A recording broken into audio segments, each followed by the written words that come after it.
Welcome back to the channel. I hope everyone is doing well. I hope you're having a fantastic day so far. In today's video, we are going to be talking about Serco. Serco is a company that is primarily located in North America. That includes the United States as well as Canada.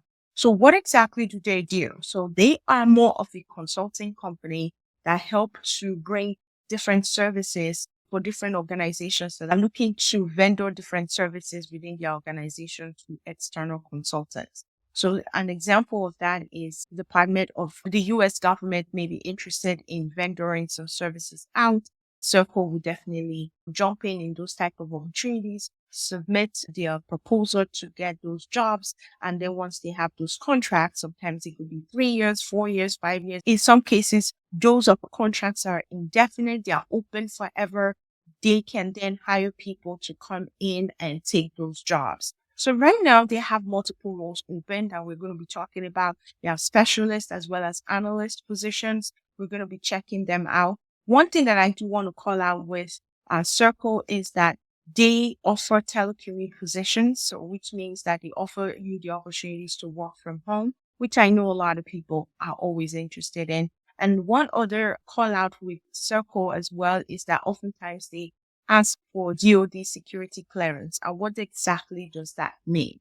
So DoD security clearance just means DoD security clearance basically is just you successfully completing a drug test. And I know this is something that oftentimes may throw people off, and I wanted to make sure that I cover it in this video because sometimes when you don't know what it is, you may just think, oh, this is something that I cannot get, so I'm just going to skip the job. Do not do that, because with this, what they're basically asking is for you to be able to pass a drug test, to be able to take a polygraph type of exam, and be able to pass any of the medical examination that they may ask of you. So that is something that is pretty common with a lot of jobs, especially contract type of jobs. So these are things that are already a lot of other organizations do without even putting on your requirements when you are applying for the job, but they are putting it out there so you know already. So we're going to be starting off with this first position right here, which is titled Program Management Specialist. As the name implies, you are going to be responsible for managing multiple programs. You're going to be helping to provide support to different projects that are happening. You're going to really be the strategic eye to each of the programs that are being executed. So your contribution is really to ensure that everybody stays on track.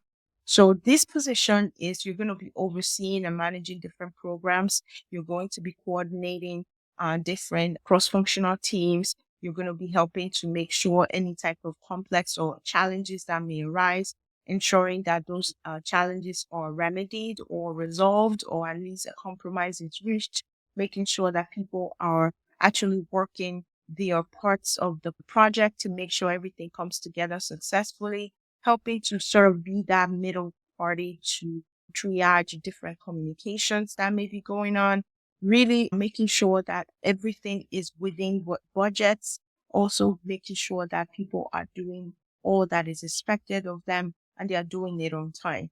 So basically you help them kind of set an allotted time. So this is more like a project management type of role, but they're calling it program management. So your focus is really just to ensure that the project remains on the timeline or the trajectory to finish on time and be successful.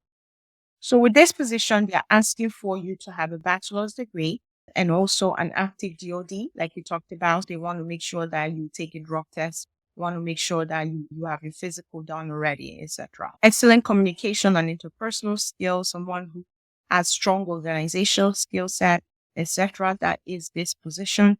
They do have other things right here as well. They talk about being proficient in project management tools such as Microsoft Project, Smartsheet, etc. Then experience working in a government contracting type of environment, someone who has some familiarity with risk management, someone who has demonstrated the ability to identify and implement improvements in program management processes. With this position, the salary is between $62,000 and $101,000 per year. The range is quite wide, but depending on your location as well as the experience you bring to the table, that would determine where you fall within that bracket. So that is the first position. We're going to move on to the second one, which is this one right here, titled Change Management Analyst. With this position, obviously, what's expected of you is to help lead different implementations, is to help make sure that any type of changes that needs to be implemented are done in a cohesive manner from start to finish, end to end. For example, if a new product or a new issue is to be loaded, making sure that all systems reflect that information, making sure that every department that is in any system is able to see whatever that information is where it's not siloed.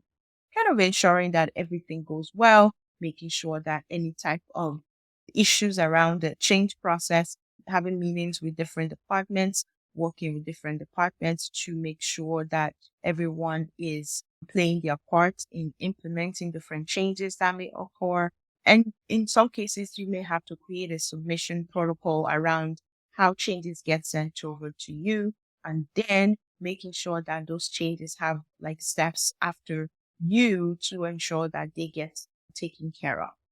So that's really what this position is all about. When you look further, you see that it does talk about to be successful, you do need a bachelor's degree. So bachelor's degree, 2 years experience, the active DOD is still here, and then being able to negotiate someone with a strong analytical skill set, because that's important, right?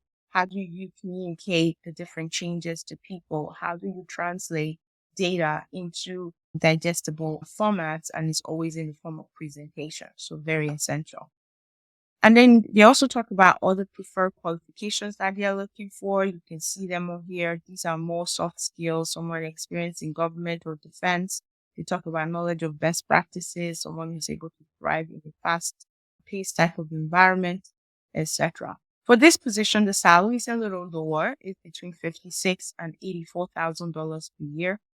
That is the second position. We're going to move on to the third, which is this one right here, which is titled Administrative Support. Just as the name implies, really what you're going to be doing here is making sure that any type of administrative work, such as creation of meetings, coordinating of meetings, helping to coordinate travel plans between senior leaders, making sure that any type of office-related type of tasks are being done. What exactly are required for this role? They're asking for high school diploma or GED. Is required with a minimum of 2 years of experience in administrative support role. You also have the DoD secret level clearance as well, and a stronger interpersonal skill set, strong communication skills, strong organizational skill set is also relevant for this position. Proficiency in Microsoft Office, that is essential because you cannot help manage calendars if you don't know how to use like Outlook, for example. So those are some essentials for this position. With this position, the salary is between $56,000 and $84,000 per year. And then the last opportunity that I wanted to talk about is this one right here, which is titled Logistics Analyst. What exactly would you be doing should you be accepted for this position? With this, you're going to be helping to manage all things logistics. You're going to be helping to ensure that the movement of services or goods from one place to another, those are done in accordance with policies and procedures that have been put in place for the entire organization. So really, really essential. And then what are the requirements? So they are asking for a bachelor's degree in logistics management, supply chain, business administration, and so forth, as well as 3 years of experience doing logistics. Talk about excellent communication, strong problem solving skills, as well as ability to work with very little supervision. The salary for this position is around the administrative support salary as well, which is $56,000 to $84,000 per year. So that is really all they need for this position. So those are the roles. I hope you find these leads helpful. Give this video a thumbs up. Subscribe to this channel if you've not subscribed already. Till next time, I wish you all the very best of luck, and I'll catch you in the next one. Take care, guys. Bye-bye.